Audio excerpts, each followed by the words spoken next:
Hello, everyone. This is Adam Meister, the Bitcoin Meister, the Disrupt Meister. Welcome to the One Bitcoin, that's a honey badger, show. Today is March the 6th, 2019. One Bitcoin equals one Bitcoin. Value your wealth in Bitcoin. Strong hand. Offended by selling. Be a unique beast. Unconfiscatable. Holder of last resort. Yeah. All right, strong handers. Check out the links below. Everything I talk about in this video is linked to below.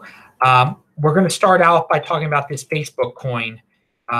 It's in Breaker Magazine, and they were trying to scare people about Facebook coin. But after I read this article, I was even more pro Facebook coin. Now, again, I like experimentation. I like when I think if they do their coin, so many people are going to find out about Bitcoin. That's why I like it, because some people will opt into the Facebook coin, but others will be like, well, wait a second, I want the real thing, and that's Bitcoin. So again, to remind all of you, Facebook says, or the rumor is they're saying that they want to create their own stable coin on their platform. And they'll have a certain amount of money in the bank backing up that stable coin. Okay, that's just the first step, though. Or maybe that's not what they want. Maybe they want just to print their own money, just to make their own coin, their own centralized coin. And again, we've seen centralized coins gain value because people buy it. People have bought Ripple. I can't stop them from buying the Ripple, but they buy the Ripple. They've given it value. So wouldn't you think people would buy Facebook coin even if they knew it was centralized, because they don't really care? But here's the Breaker Magazine. Here's a quote from it. A native Facebook cryptocurrency puts the company on even footing with our largest governments. And I hadn't thought about it that way before. If they go beyond just having a stable coin, they will be as powerful as a government. Okay. And that makes me think they really want to do this. I mean, they are quite an aggressive corporation.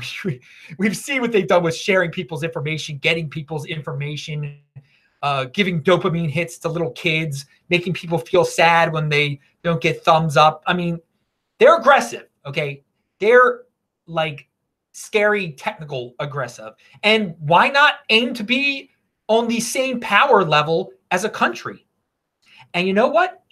I think that would be a good thing, because if they got as powerful as a country, if they could print their own money, and people were opting in to join their virtual country and use their virtual currency, then all sorts of other corporations would all of a sudden start doing the same exact thing, and other entities, and countries would become weaker. They would be less influential, and it would give people the opportunity to break out of this, country worshiping, political sociopath worshiping paradigm that we're in.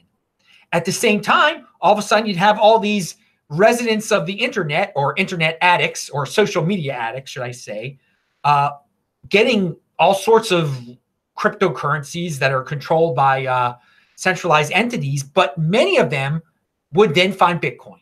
And I am so confident in Bitcoin, I would welcome that type of competition, because I know in the end, the decentralized Bitcoin will be the one that's adopted, will be the winner, and it will be the world reserve cryptocurrency. So maybe we'll have these artificial countries, the country of Facebook with its own currency, monitoring all of its virtual citizens online. But some will be going in and out of Bitcoin, because that will be the world reserve cryptocurrency. And that will be the base that is backing up the value of Facebook coin and Twitter coin, or, I just pulled Twitter coin. Jack is supposedly a fan of Bitcoin. So we'll get into that in a second. Actually, he is. Yeah. So that's my take on the Facebook coin. The article, you can read the article yourself. Again, no one will be forcing you to use Facebook coin. No one forces you to use Facebook or any platform. I don't have a cell phone.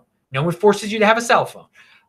So you can use your self-control when all of this nonsense is going on and just opt into Bitcoin. Or hopefully you've already opted into Bitcoin. And hopefully, you know what you'll do right now? You'll subscribe to this channel and you'll pound that like button. So I forgot to say this yesterday, but Jack Dorsey, during one of his recent interviews, I think it was with Marty Bent. I think here the link is below. Twitter's Dorsey buying $10,000 of Bitcoin each week. He's bullish. Well, that's awesome. And from what I've heard, what's been implied to me, there are a lot of people in Silicon Valley, and he's in Silicon Valley, that do things like that, that buy a lot of Bitcoin. Rich people buying a lot of Bitcoin. They can afford it. And he's putting his money where his mouth is, I guess. Now, do we know he's really doing that? No, we don't know if he's really doing it, but I bet he is. And hey, will in the future, when you're watching this, are you complaining and saying, why is Jack Dorsey like a trillionaire now and I have nothing? Well, it's because you didn't buy Bitcoin. You didn't think, oh, those rich people, they're not really, you thought the rich people were just lying about it. And you were going to wait a little longer. Don't be that guy in 2024. So good for Jack if he's buying $10,000 worth of Bitcoin every week. Good job. Maybe he was, if he was doing it back in 2015, whoa. Some people were probably. Now, what do we have here? Oh yeah, Friday, it's 8:45 a.m. Eastern time, 1:45 p.m. London time. Udi will be on the show, and Boris from the Netherlands will be on the show. That's This Week in Bitcoin Friday morning in New York, 8:45 a.m. and London time is 1:45. I'll still be in Israel. Now, the Bitcoin Budgie, he's got a great Twitter feed. He copied me on this. I thought this was a great tweet. You don't spend money when you buy Bitcoin. You spend money when you sell Bitcoin for fiat. That was great, dude. Yeah, you value your wealth in Bitcoin, clearly. When you sell your Bitcoin for fiat, you're actually spending your real money there. You're spending the real money on this paper stuff. Good point, dude. All right, Yaron Brook had a show today, and at the 53:20 minute mark, this is it, and only listen to this because this is the only thing that's going to pertain to this video. Although on Saturday I will talk about Yaron's show, because he endorsed the Zehout party in Israel, who I also endorse.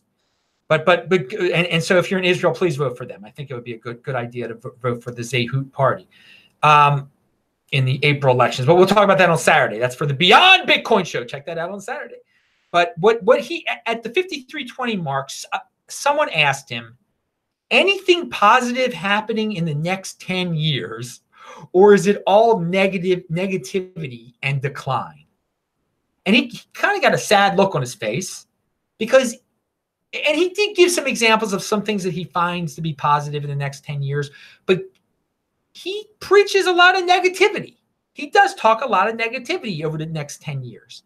And there's a whole cult of people out there who take it to an extreme, who would answer that question. I mean, like, what would Peter Schiff say if you asked him anything positive happening in the next 10 years, or is it all negativity and decline? And Peter Schiff would say it's all negativity and decline.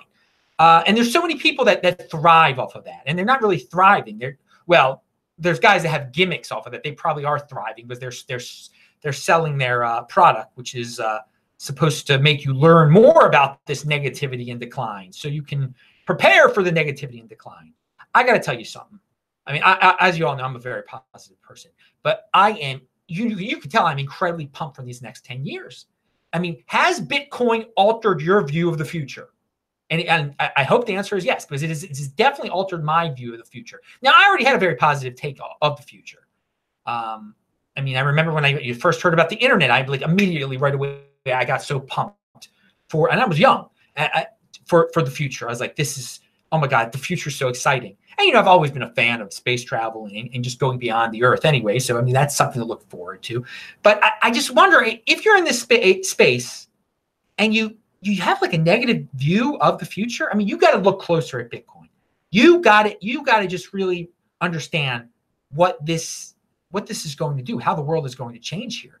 That I hope it has altered your view of the future and made it much more positive and the excitement. It's very unpredictable. There's certain aspects of it that are very unpredictable, but you know that it's going to be very positive in terms of value, should we say? And you don't know exactly how you're going to get there. I mean, there's some intrigue, there's some mystery involved. There's no clear path to the future of Bitcoin, but you know it's an awesome future. And there's so much experimentation that's going to go on before then, and there's so much, it's got to be made easier, and there's so much adoption. We have insider information because hardly anyone knows about it yet, and that's so exciting, and that makes me very positive about the future. So I know Yaron Brook doesn't know about. I mean, he's heard of Bitcoin, but he does not have the same view that I have. I think if anyone else was asked that, any Bitcoin fan, true Bitcoin believer was asked that question, they would give a similar answer to me, that like, oh my God, the next 10 years, wow, the world is going to change so much. Just like, I mean, when you think back to how much has the world changed since 1992? It's unbelievable. It's unbelievable. And it's going to be, it'll happen in a shorter time span now. And that's so exciting. And that's just so positive. So stay healthy, people, so you can see this. So yeah, all you people, if you don't have a positive view of the future, if you think it's filled with a lot of negativity, you strengthen your hand and read more about Bitcoin. Get excited and get some. I don't know if you have I don't know if we should delve this deep into some philosophical aspects, but I mean, do you have meaning in your life? Do you have purpose in your life? Or is it just, I'm going to work every day and going to sleep, got to do X, Y, and Z? Or is there some greater meaning, something? For me, part of my meaning in life is just the progress. And that's, and I'm so happy to be part of this progress, this movement that, when we'll look back on this one day and we'll be like, oh my God, I remember when Bitcoin was just a glimmer in most people's eye, and now it's just dominating the world on so many different levels, and we didn't understand so many things about it then. I mean, it puts a big smile on my face, and it makes me strive. It gives me energy. It gives me I don't know. It makes my hands strong. I'll tell you that. And what's the word I'm looking for? Conviction. It's behind my conviction. It really is. All right, pound that like button. So with all of that in mind, with all that long-term thinking in mind, you've got to remember that Bitcoin is not, the world of Bitcoin is not a world of instant gratification, to say the least. If you join up in the Bitcoin overlay today, and you're not instantly going to be like, oh, there's the answer. There's the answer to that problem. There's a lot of issues in Bitcoin. I think I should kind of explain this a little bit more. Sure, if you get into Bitcoin, you'll be happy. I mean, you got to learn and understand and how it's going to make a difference in your future. And that, tomorrow you're not going to be a millionaire because of it, okay?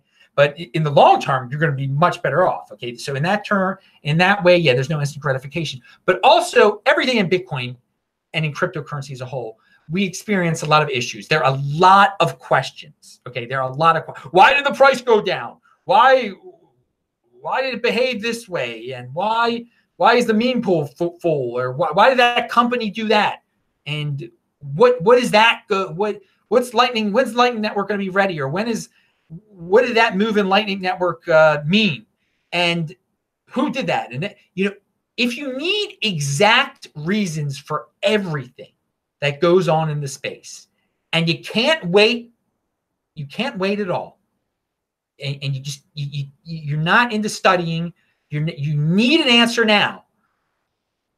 It's not going to be a good experience for you, because there's no instant gratification. There's not that much. Sometimes you can instantly be happy, but a lot of the times there are not instant answers. I've talked about it being a big cycle, okay? So sometimes you got to study, what happened 4 years ago, and then you're still not sure. Well, did X happen because it also happened 4 years ago? You gotta go with the flow. You gotta live the experience. You gotta study it, look back on an event that happened, and then try to figure. You're not going to be able to explain everything right away. I mean, some people, and so some people. Oh, I thought the institutions already bought in. That means they didn't. Oh my God, I'm out now. And you're going to end up panic selling if you need instant answers. If you need instant gratification. If you need it right away, you need an answer. You're gonna or worse, or you're gonna make a worse move than selling. Who knows what you're gonna do? You're gonna lose your Bitcoin somehow. And you end up. The funny thing is, a lot of people who need instant answers, they come up with these theories to like calm themselves down, and they make up stories, and then eventually, since they just made up a story to calm themselves down, the story is proven completely false. And then they panic even more. And then maybe they lose complete confidence in Bitcoin. Enjoy the underlying values of Bitcoin, okay? The minute-to-minute changes, if you need instant answers, you're going to freak yourself out. That's the bottom line here. All right. I want to remind everyone that all my videos will now be available on podcast. In podcast form, you'll be able to listen to them. Already, you can listen to some at anchor.fm/BitcoinMeister. Anchor.fm/BitcoinMeister. I link to it below. Spread the word, retweet it. I retweeted it yesterday. Check out my Twitter at TechBalt and retweet the podcast related stuff. It's great. We won't, because there are a lot of people who are wondering when you're going to do a podcast, and I can't get back to all of them. So people have to help me spread the word. And not everybody listens every day to the show here. So some people missed it yesterday. Some people are going to miss it today and yesterday. And will still be asking me when you're going to get a podcast, even though I started putting these shows in the podcast now about 48 hours ago now. So check that out seriously and spread the word. You can listen, I guess, when you're driving now, or I don't know, whatever. I've said it many times. I play YouTube shows and I cook, and so I'm listening. I never see the people's faces or anything like that. I don't care. So YouTube is my podcast for me when I'm listening to other people. But not everybody does it that way, and there's some convenience issues for some people. Cryptopia sent this tweet out, and this is important. Please be aware that the genuine Cryptopia account is at Cryptopia_NZ. And I link to that below. So that's very important. We have been made aware of many fake accounts that are being created to scam our customers. Please avoid them. All right. And this is, I can see why this is successful, because people are now finding out that Cryptopia is back, and they want instant answers, and they want to be able to log in and move their money. But also, update, we are well aware of market volatility in crypto. Our next phase will be introducing cancel-only mode for users to cancel any positions accordingly before the trade engine is turned back on for trading. We aim to have this on the site in the next few days. So here you go, people. The site is live. You can log into it. You can't do anything now. Soon, you'll be able to cancel your orders you had when they got hacked, when they lost 9.4% of the funds, so when they turn it back on, your orders don't happen. And then I guess the next step after that is just turning it on for everyone. So if you see something on Twitter, retweet it saying it's Cryptopia. Hey, click on this. You can now trade on crypto. No, they're just trying to steal your. That's some fake trying to steal your password. So be careful, people. If you're a Cryptopia person, be very patient. Be very patient. Follow that Cryptopia, the real Cryptopia Twitter. And you don't need to rely on me to pass on this information. I find the situation to be fascinating that people are getting pumped to get back on the exchange that just lost 9.4% of its funds. And I'm looking forward to see how if they socialize the losses. I assume they will. Okay, here is an article. Since Bitcoin supply is fixed, the price is largely a function of demand to hold it. We identify three major trends in the world that could lead to significant demand down the road. So three reasons of demand down the road here. Okay, 3 future demand sources. Demand that Bitcoin. Okay. Oh, and it's a demand that Bitcoin is well positioned to serve, and that could create significant upside. I'm destroying this. Okay. Here it is. The one that I liked the best was demand for digital cash. Then there's demand for a global neutral settlement network, demand for a hedge against failure of the existing system. I like demand for digital cash because we're heading toward a cashless society in so many countries, and people want to make private transactions. If you're inside of a country's Fed coin, okay, if you're using the Fed coin, they're going to know every single thing you do. So people are going to want to do trades. You're going to want to buy things without the government knowing, and they won't be able to do that with their currency anymore because there won't be any paper cash. But Bitcoin will provide that private, virtually private digital cash, or not being actively tracked by the government, because it won't be the centralized Fed coin. So that I see that as the biggest demand out of these 3 demands. The other one other demand for a global neutral settlement network. I think countries are addicted to the U.S. dollar and will still settle on the U.S. dollar. They're not going to drop it. They're not going to drop it and go to Bitcoin. Demand for a hedge against failure of the existing system. I don't think the existing system is going to fail at all. There's too many 80%ers who love the existing system, who want to be tracked by their countries. And no, the dollar-dominated system, and maybe there'll be a digital dollar eventually. It will still be the existing system, but there will be Bitcoin outside the counterculture of Bitcoin, which everyone will be free to opt into if they have the brain to do so. And it'll be very lucrative.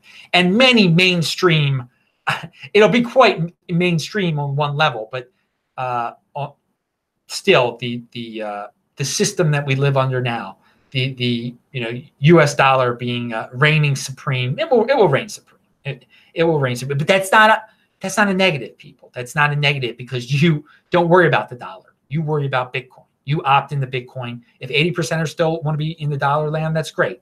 All right, so yeah, demand number 1. I like demand reason number 1 on that art. Read that article below. Okay, Sonia in South Africa, who I've of course met a few times, who puts on the Bitcoin events down there. She tweeted this out. JC actually sent me this. I think JC was at the event today, and I've met JC in person also. Honored to have Premier Helen Zeal keynoting the Blockchain South Africa, Blockchain Africa 19 event with Bev Schaefer today, hearing about Western Cape government's interest in blockchain, self-sovereign identity, transparency, and trust, looking at countries such as Malta and Estonia. Okay, so I have talked about this before, but it has happened. The Premier, Helen Zeal of the Western Cape, which is a state or a province in South Africa, spoke at a Bitcoin event. I mean, that's like, it's almost like Gavin Newsom, governor of California, speaking at a Bitcoin event. That would be big news. CoinDesk would be covering that. I don't think CoinDesk covered this. So that is interesting. I don't like to put government officials on pedestals. I don't like to put Jack Dorsey on a pedestal. I don't like to put anybody on a pedestal. But it's newsworthy. It is newsworthy, and I do hope that the Western Cape gets on the Bitcoin thing and makes it easier for people to have Bitcoin down there. Because anyway, Cape Town is beautiful. Cape Town is beautiful. And finally, this is from some lady out there. The Fed's Williams says in a downturn, we can consider quantitative easing and negative rates. Oh, baby, negative rates. There you go. Fed said it right there. Now, if that actually happens one day, and then if, and if we get our United States really starts digitizing the currency and really starts getting rid of cash, I mean, we could see, regular banks like Bank of America, Wells Fargo, Citibank saying, hey, your savings account is paying -1%. And yeah, that's the road. That's the first step on the road to that. And that is great for Bitcoin. That is great for Bitcoin because, I mean, again, who's going to want to keep their money with the Fed, first of all, with negative rates when they could just get into Bitcoin? Well, again, institutions are going to still fear Bitcoin under that scenario because they're going to think it's too they're going to think it's too volatile. But then again, if it trickles down into the consumer level, where consumers soon regular banks will charge people negative rates. If that happens, and that's the first step toward that. So again, the Fed hasn't instituted negative rates yet, and thus regular banks that consumers deal with don't have negative savings accounts yet. But that, if they're talking about it, if it happens, that will be so good for Bitcoin. That will be so good because it'll be what a wacky world it'll be if Bank of America is charging negative interest rates to save money there, and people are still keeping their money there and not buying Bitcoin like hand over fist. I don't know. I mean, you want to have your wealth being trickled away at Bank of America, or do you want to be in Bitcoin? I mean, I know what I want to be in. I've already made that decision way long before negative rates. And you probably want to make that decision also before negative rates become a real thing in the United States. All right, pound that like button, bang that bell button. I'm Adam Meister, the Bitcoin Meister, Disrupt Meister. Remember to subscribe to this channel, like this video, share this video.